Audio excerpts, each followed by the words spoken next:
Welcome to the Felt Dyslexic Artist interview. My name is Liz Buckeridge. For me, as a dyslexic artist, other artists and creatives have always been my number one inspiration.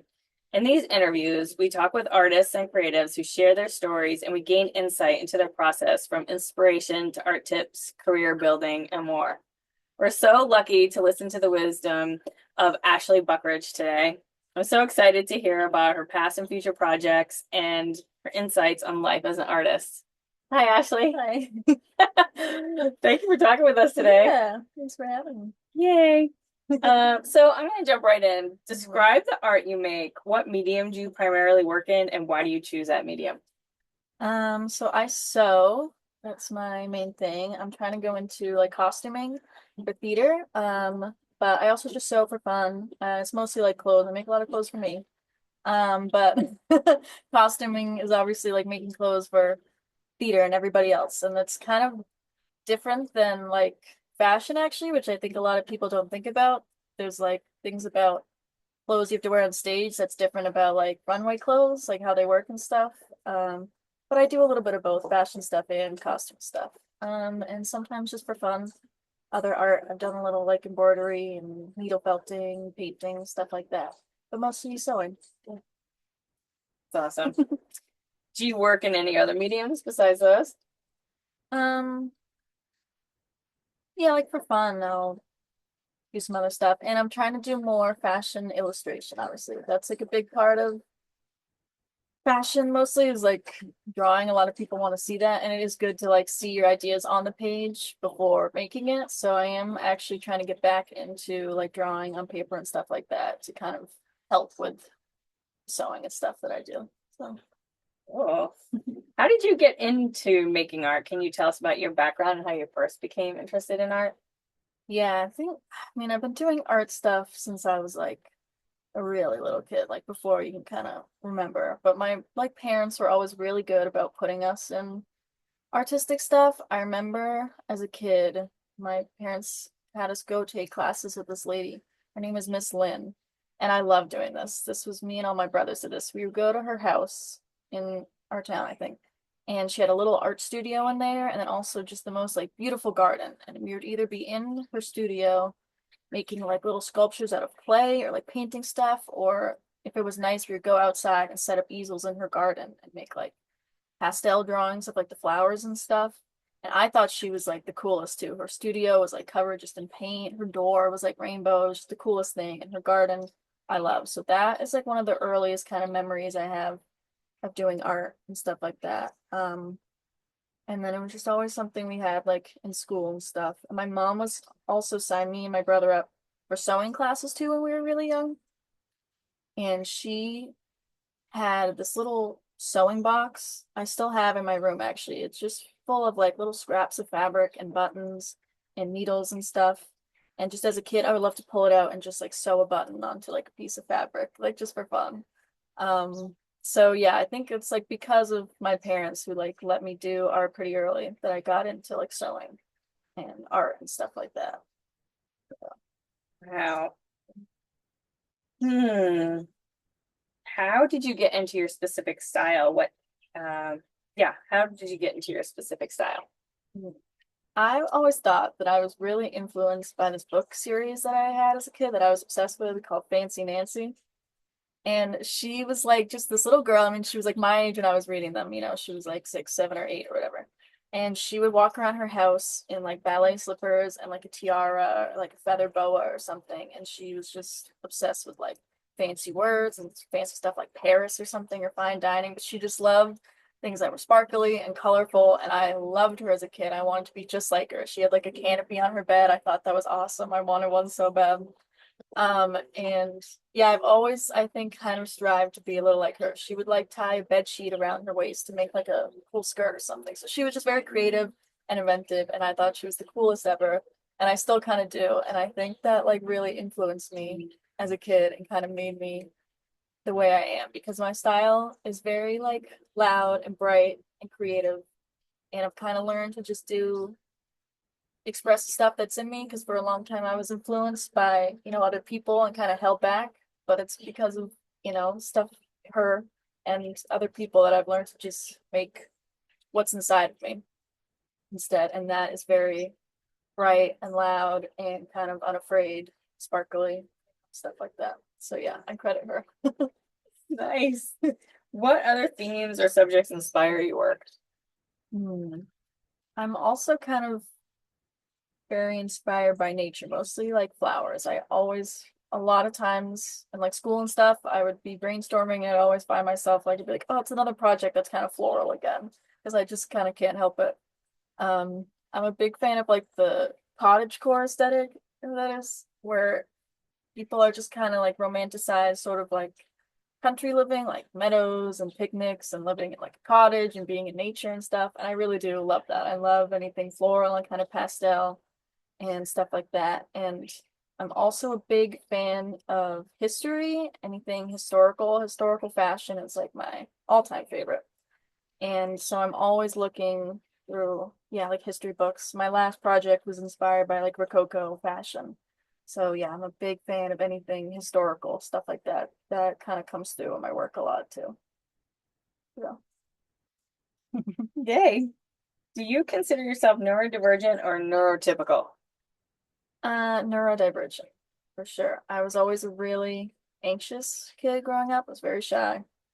And that was like hard for me because I didn't really like want to express myself. I was, too scared of what other people were thinking, or if they would like look at me, think I'm weird, whatever like that. So I let like fear kind of be in control for like a long time as a kid.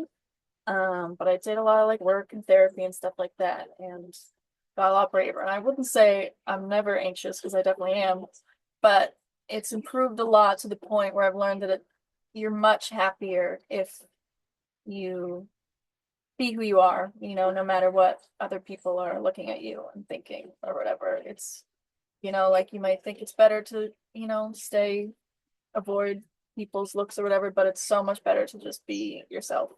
So I've always been very anxious, and I have thought for several years that I've been dealing with like ADHD, and that's something I'm still kind of dealing with because that can be tough for me to sit down and focus on something. Like sewing can be very tedious and time consuming, especially if you have a vision in your head. There's a lot of little details you have to do. And sometimes I'm like, even though I love it, it's like, I don't want to sit down and do this. So I'm still kind of learning to push through that. But it can be good too, because sometimes I'll get in the zone and I'll sit down and sew for like 8 hours and then come up and be like, I'm starving, I'm thirsty, I haven't like peed in 8 hours, but I made something. So there's pros and cons to that. Hyper focus. Yeah.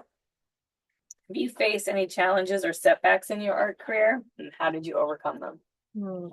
I think when I first graduated high school, I didn't think that I was going to pursue art. I just had this idea that I wasn't really an artist. Like that was something like cool people were like pursuing, but I was like, I don't think that's really me, like what I meant to do. That seems like risky, and I just want to like play it safe. And so I went, to college for a year and studied other things and just found that I was like, I'm never going to be happy just trying to pursue this other stuff that's close to what I want to do, but not really want to do. And I was like, I love fashion and sewing and theater, and why am I going to, push that away and do something I don't care about? I was like, I have to at least try and pursue this and be happy. So I did, and I went to school and I studied fashion, and it was, yeah, it's made me so much happier. And I have like a passion and something I really want to like pursue in life. So yeah, there was a time where I really like doubted myself, but I feel more confident now. I'm like, I've made the right choice. So we'll see. Where did you grow up? I grew up in Hingham on the South Shore of Massachusetts, and kind of here in Plymouth too in the summers and stuff. That's been a big influence on me too. So, yeah. It's an easy question. I know it's an easy question because Ashley is my niece. Yeah. And we share this house. Um, so you said a little bit about doing art when you were a little kid. Yeah. Is there any other memories of doing art when you were really little? Yeah, it's like the sewing stuff. My mom had us do sewing classes after school and stuff, and that was really big for me. There was a place like downtown hanging where we went, and there was this older lady who just had this little sewing studio, and we would go there, and she would have projects for us. And I made like a sundress or like a skirt, pajama pants, like pillows, stuff like that. So I mean that was really helpful to me that I had like a knowledge of sewing and I've had that since I was a kid. And one of like the first projects I really remember doing on my own was making clothes for my American Girl dolls. I had some like old clothes of mine that I didn't fit anymore, and I was like, I can do something with these. I can use these. So I turned like this green tank top I had into like a flowy dress, or this like little sweater I had. I made, I fit to their size. And so, yeah, and there was this one time I remember I just had like a stack of computer paper and crayons, I think, and I was just drawing, outfit ideas. It was just like a sweater and like skirt. And they were just, it was like a little pencil drawing. It wasn't anything exciting, but I was like, these are awesome. I went to my dad in his office and I handed them to him. I was like, look at these, look what I made. I was like, you need to save these. These are, my designs. They're very important. I don't know what happened to those, but that was some early kind of fashion endeavors that I remember as a kid. I love that so much. Yeah. Is the colorway for your art different or the same as the colors that you use for your house? I think my house or like my room is very reflective of myself for sure. Right now, around my bed, the walls are covered in like postcards and like little prints and stuff like that. There's a lot of like botanical art and some like astronomy stuff and stuff like postcards I've got like museums and stuff like that. Some like fashion things. I have like a painting my grandma gave me. She used to hang in her house. It's like this painting on like glass of this lady in like a fancy dress that I love. And there's some like embroidery projects on my walls and stuff like that. And I've got these strands of like flowers over my bed and fairy lights. So it's kind of cluttered, which is very me. I'm kind of a maximalist, I think. I think like more is more, and like in my art and just in my room, my clothes, everything like that. I just love having a lot of stuff going on. But yeah, my room right now is very kind of cottagecore floral. There's like historical stuff and just bright colors everywhere. I always try to do that, surround myself and like my space with, yeah, things that make me happy. It's good. I love that. So describe the space where you make your art. Is that in your room or is that in a different room? A lot of it is in my room, yeah, because that's just kind of the space I have for myself. It would be fun to have a studio. But yeah, right now my desk is set up with my sewing machine on it right now, and I've got like a little this like plastic like measuring board that I'll put on my bed so I can have like a flat surface. So it's kind of like making it work kind of. And I have a dress form that takes up like so much space in my room. But yes, I do most of my stuff in my room, but it's good because it's like a zone for me and I can have my music on and stuff like that. But then when I was at school, we had studios there, and that was pretty great to work into, just huge tables and all the sewing machines and stuff like that. And it was good to be like surrounded by other people who are also making art, and people are always bouncing ideas off of each other. So there is a lot to be said for working with other people, even though like being in the zone with yourself is good too. But I move my sewing machine around a lot sometimes. I'll take it to like my dad's because we got this free, our neighbors have this cutting table just for free on their lawn. So we took it home and set it up there. So there's a lot of just wherever I can make art, I'm kind of moving stuff around and just kind of making it work, which is good. And then too, when I'm doing costuming stuff, we're in the theater and I'm working with like a community theater right now. And so our space is also like the town hall. So that's kind of making it work too. But it's fun to go in there and have them rehearsing, songs on stage. And then I'm kind of taking that in. And then I'm in the back of the costume rack going through it. And, I'm like learning about their character and thinking, what's going to work. So I think there's a lot of places. Anywhere can kind of be a good place to make art. That I know. I showed up yesterday. You were painting. Yeah. Um, how did your school system support your interest in art growing up? That was pretty good, I would say, especially like theater wise. Hingham we had a pretty good program in middle school and high school. There was a lot of people in it, and they were all pretty passionate. And we had, like a decent budget. Like there were always some schools we would go to see their shows and be like, oh my God, how did they afford that? That's great. But we had pretty good programs, and there was always art classes. I think you had to take art until like seventh or eighth grade, which was great for me. So I was always choosing as electives art classes. We had like home ec too, where we could do some sewing, and I took that for a while. Um, and I remember in elementary school there was like after school programs that they would do sometimes.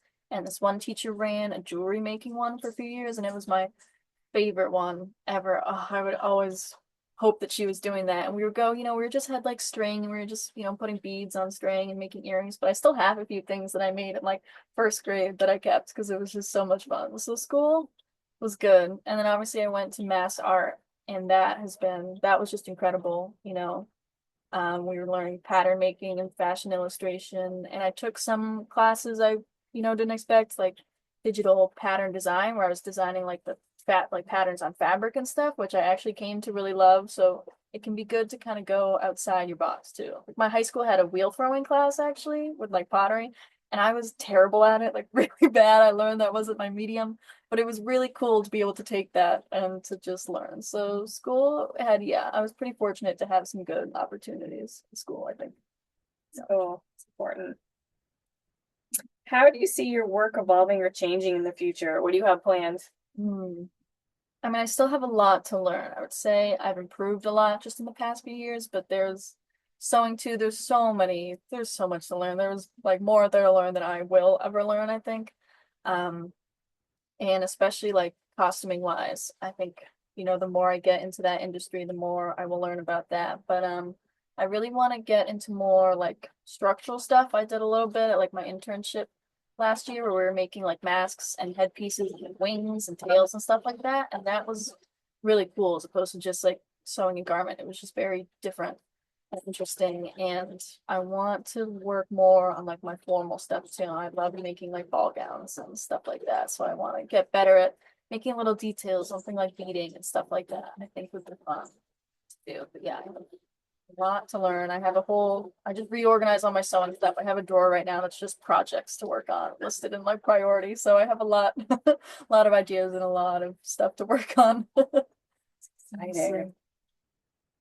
Is making art an emotional process for you or a strategic process? I mean, it's definitely a mix of both, I think. Um, it's sometimes more strategic than I think. I don't always think of myself as like a very methodical person, but like we were doing some brainstorming for my class last semester, and my teacher was like, "This is so like strategic kind of and like methodical." And I was like, yeah, I guess it really is. I was like, I actually have to kind of take myself back and be like, how can I be more abstract about this? Actually, I really do like to like fully plan out a project and know like exactly what I'm going to do, sketch the whole thing exactly. And I'm kind of different because a lot of fashion people like to drape, which is like you just kind of take the fabric to the form and kind of see what comes from it. But I, right now at least, really prefer just working from patterns where you have the paper patterns, you know how you're going to cut the fabric beforehand and do it all out. And that to me, I just like I know what I'm gonna like make. And it's just I don't know, it's easier for me right now, but I do want to get more into draping. So I would say like my design choices are like more emotionally, influenced, but the actual creating and technical stuff is very strategic. I like to have like a good plan. Surprisingly. Because I don't do that with a lot of other stuff. I'm not surprised at all. Yeah, no, I think that you're very thoughtful. Yeah. Yeah. Um, can you walk us through your creative process from idea to finished piece? Yeah, I would say a lot of times, sometimes I just get like a whole idea at once. Like in my head, there's just a whole garment. It's like, so I just start from there. Or sometimes if there was like an assignment, we would do brainstorming and they would have you do like 20 sketches, even though you're only going to make like one garment. But it's actually, I mean, it's really good to do that, to work through so many ideas. Even when you nail that one idea, you want to do another 20 sketches of just that. So you really have a good idea. So I do like to, I'll get the idea and I'll go and I'll either make a note so I don't forget, because I'll forget anything immediately if I don't write it down. And then I'll try to sketch it out as soon as I can. And then once you're there, either, I have to, sometimes I already have the fabric and the idea comes from that, or it's like, what colors do I want this to be and what fabric and stuff like that. So you do a bunch of sketches and then kind of get an idea of colors and stuff like that, material. And then it's like, how am I going to make this, which is the most daunting part. And like I said, I like to work from a pattern. So sometimes it's making one from scratch or it's like modifying something you already have. Um, and then you always want to make kind of a test garment first out of like muslin, which is like a kind of cheap, like plain, like cotton like fabric. Because you if you use your nice fabric first of all, and then it turns out it's all wrong, that's like the saddest thing in the world. So yeah, there's a lot of yeah, going in and testing stuff first. Sometimes we even make like I'll make like a scale model of something, a tiny version of the garment. Or in one class, we made it out of like paper first and then worked with that. So yeah, there's a lot of testing involved. And then even when you go in with the final fabric, you always encounter some new thing that you didn't think about. And I have projects too that I'll add to all the time. Like it was done, but I'm like, oh, I kind of got another idea for it. And what can I add and stuff like that. So sometimes not things sometimes just are never really done. There's always something more you can do, which is fun. Oh, that's cool. How do you combine the art you love to make and the art you sell? Hmm. I mean, in terms of like the art I do kind of professionally, which is like costume stuff, I mean, I just enjoy doing it so much, at least right now, that it's not so much work. It's kind of fun because I work full time too. So this is more of like an escape, which is fun. It's a passion job. Um, so it is really exciting because costuming, like my last show, it was mostly styling stuff. We didn't have to really make anything from scratch. We were like finding clothes. And so there's a lot of thrifting, which is something I love. I would do all the time anyway. So that was really fun. And I also really love to do research for whatever reason. So it was really fun researching like the history period this took place in. So I kind of gathered, I like to know everything about the subject first and then kind of dove into it. So I did, a whole bunch of research and stuff, which is something that is not fun to a lot of people, but I really enjoyed. And then it was, going through all these clothes and stuff and finding what works and then finding other stuff and sourcing from other people. So it was, I don't know, it's really just still a lot of fun right now. And even just sitting down to sew, it's just, yeah, I just am having a lot of fun creating stuff. So it's been good. And sometimes when you have a big project, it can take away from your like personal project time for sure. A lot of that stuff will go to the wayside when you have to devote all your energy to something that's like on a deadline. But also sometimes if I sit down to sew and work on a project and then I'll finish it, I'll be like, oh, I really want to keep sewing. So it kind of will invigorate you to pick up something else too. So it's just good to be in it, I think. Yeah. Do people commission you? Not right now. Well, I'm doing like alterations and stuff for people, but yeah, sometimes my friends are like, when are you gonna make me something? So I did make my friend and I outfits for a ball one time we were going to. So I made her a dress and myself a suit that we wore. So that was fun. So I'm open to it. Um, so how do people find your art to purchase? Well, I'm on Instagram mostly, and I do have a fashion account that I sometimes update that I need to update more. And I have like a LinkedIn, stuff like that, email, Well, what's the name of the fashion account and LinkedIn? it's Ashby Fashion is the Instagram handle, I believe. And my LinkedIn is probably just my name, Ashley Buckeridge. I think you can find me. And my last class was a portfolio class too. So I've got a fun portfolio now full of all my projects, which is nice and professional. So if you want to see it, it's available. Yeah.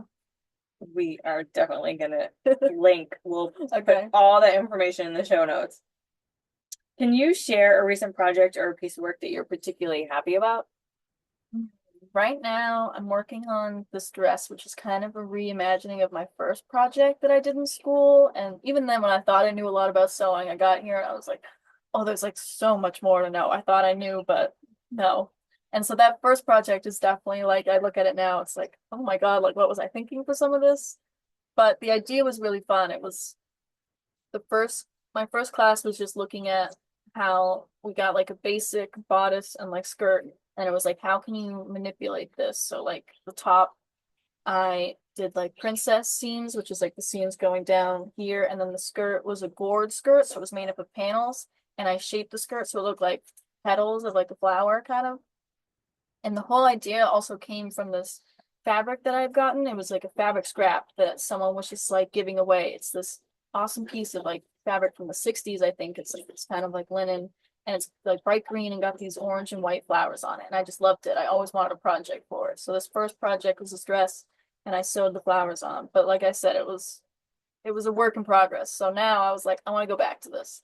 So I've kind of redone the dress. It's a little different now, and it's kind of like 60s inspired. It's got like a baby doll waistline now, but the flower skirt is the same. And I'm sewing on the new flowers right now. So it was really fun to just circle back to something and like see how much I improved just technically and also like my design. And now it's gonna be like a real thing I can like wear out and about, which is always really fun. So yeah, that's my favorite thing I'm working on right now. Love that. How do you stay motivated as an artist? Hmm. It can be hard for sure, especially like sewing is, it can be a lot. There's so many little technical things. It can be really tedious and time consuming. But I mean, it's still fun. And a lot of the fun too is that with sewing, you end up, with something that you can wear and use at the end, which is really good motivation. Like when someone says, "Oh, I love your outfit," and you say, "I made it," it's like the best feeling in the whole world. I Um, just said that about your I shorts. know because I made these and that's very exciting to say. So that's just like a good feeling. And then with like costume stuff too, it's similar where when you finish it and then you see it come to life on stage, because the show that people are always like, we couldn't do this without the costumes. I'm like, well, I wouldn't have anything to do without you guys too, because it's different just designing this and making this, but having someone really wear it and bring it to life is like a really, really wonderful feeling. And just having all that, work just pay off. So it's good motivation just knowing, what I'm gonna make at the end. And I'm good with deadlines too. So like when, if there's a deadline, it really helps me work on it, which is why so many of my personal projects take years to do. I hear that. Yeah, I need structure. Are there any artists or creatives who have influenced or inspired your work? I'm a big fan of Betsy Johnson. I was just telling someone about this. I did a project on her this year and I'm just obsessed with her. She like still, she's in her 80s maybe, and she still wears like tulle skirts everywhere and like glitter and has like dyed hair. And I want to look like just like her when I'm 80. It's awesome. She is like a big style icon of mine for sure. And like I said, anything historical. We went to see an exhibit at the MFA a couple years ago of John Singer Sargent's work, and I guess he was really into like styling his subjects and stuff. And so they brought in his paintings and also the clothes that people wore when they were painted, and that was like the most magical thing ever, just seeing this historical stuff. And I went with my class too to this historical house in Boston, and they had just a big selection of stuff. They had some Worth gowns, and I got to like touch one, and that was like one of the most amazing thing that's ever happened to me. So anything historical like that, it's just a big influence on me. I think, yeah. Oh, wow. Yeah. I love that. What advice would you give to an aspiring artist looking to pursue a career in the arts? Mm. Well, I would say, like I said, is just to not let fear kind of be in charge of what you do. If think you're like, well, there's people who are doing things and they're so much better than I am, and how could I ever, expect myself to be like that? If you try to push that down and pursue something you don't care about, it's not going to make you happy. And you have to just do what you know you want to do and what you're supposed to do and just pursue it. I think I'm proud of, a lot of people, the path I took, it's not traditional, but I'm proud of the fact that I'm actually like pursuing the thing I've like dreamed about doing. And it's so much more fulfilling. So like, don't doubt that you really can be an artist and live your life like that. It's good. It feels good. Yeah. Yeah. Yeah. What is your favorite book, movie, song, podcast? My favorite song for the past few years, I'm a big Queen fan. My favorite song is Good Old Fashioned Lover Boy. It's like kind of a random one, people don't know him, but it's just fun. I love Freddie Mercury. It's just kind of a silly song, which is a lot of the stuff they do. But I've been listening to a lot of like 60s, 70s stuff right now. John Denver. Love goes where my Love grows where my rosemary goes. That's my other favorite song. It makes me so happy every time it comes on. It's just fun. So yeah, I'm listening to a lot of that stuff right now. And like indie music is the other thing I'm listening to a lot of. I find, I'm on TikTok a little bit, and which is like just such a young person thing to do. But I have discovered like a lot of amazing musicians on there, people that, their songs have been listened to like by 100 people, but it's like there's some really good stuff out there. So yeah, I think, and I'm always listening to music while I'm making stuff, so it's good always finding new songs, stuff like that. Yeah. What about a book? Book, my favorite book, I think is Good Omens. It's from the 90s, I think. It's kind of like a fantasy thing, but it's like funny. And I picked it up a few years ago and I've read it all the time. And I have like 3 copies now in my room. And there's a show about it too that I've watched 100 times. It's just my favorite. Yeah, I don't know. What about a movie? Hmm. That's a tough one. I was just thinking about that. I used to always love Forrest Gump. That was my favorite movie for a long time. I was just like, oh, this is so cool. It's like, oh, it's going on all these adventures, the history stuff. I love it. Um, Notting Hill is probably my favorite rom-com. I love that one. I'm kind of a sucker for that kind of stuff for sure. And then like I'm a big fantasy fan, The Hobbit. I love that. Lord of the Rings, anything like that. Yeah, all of it. Okay. Yeah. And do you listen to any podcasts? I listen to one podcast, though I kind of watch it because they put a video on YouTube as well. And it's just like a comedy thing. It's just two guys like talking about stuff and it's just funny and it's just good background music for or background listening for stuff I do. So I like want to get into more podcasts because there's some really interesting stuff, but I've always had trouble for some reason sitting down and paying attention to it. So we'll see. Do you remember the name of it? That those two guys? No. It's called just called the Playdate Pod because it's just kind of yeah conversation silly, but it's very entertaining. Is there a book that you recommend over and over again that's different from your favorite? Hmm. I would say there was a book I read called Station 11. I read it in like 2019, I think. And it's a really good book because it's like there's like 6 different stories and they all kind of like interconnect like at the end. And I love stuff like that. I'm like a big mystery fan too, so it's just kind of a fun adventure. But it was about a major pandemic like ending the world and then 2020 happened and it was really hard to recommend that to people at the time. I was like, I read this great book, but I don't think it's like a good time to read it. But I think the time has passed now. It's a really good book and people should read it. That's cool. Wow. What do you want to talk about that I didn't ask? Hmm. Um, that's a good question. Um,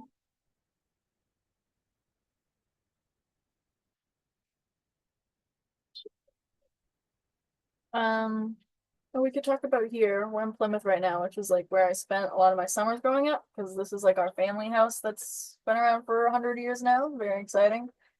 Um, and I think that had a big impact on my love for nature and being outside and stuff. Sewing is a very indoors activity. Um, but you just get it's good to just be outside sometimes. A lot of, inspiration and stuff out there, and it's a good recharge after you've been cooped up for so long in front of a sewing machine like this. It's nice to be out in the sunshine. So this is like a good retreat, a good place to work on other little projects like painting, whatever like that. Read a good book. Yeah, this is like one of my happy places for sure. Yeah. Yeah. Yeah, same. Well, thank you so much, Ashley, for I was gonna say letting us into your studio today, but You're welcome. I mean, it's kind of like I don't know, Yeah. letting me share time with you at our Yeah. shared summer house. And I felt inspired for sure. I think that it's interesting. We're a lot alike. Yeah, definitely. Yeah, it's wild. I mean, it's not so wild because, we're related, but I didn't realize, I guess, how much alike we are.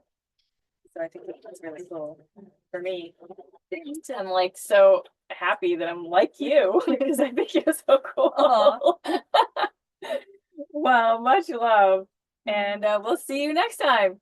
Yay! Thank you.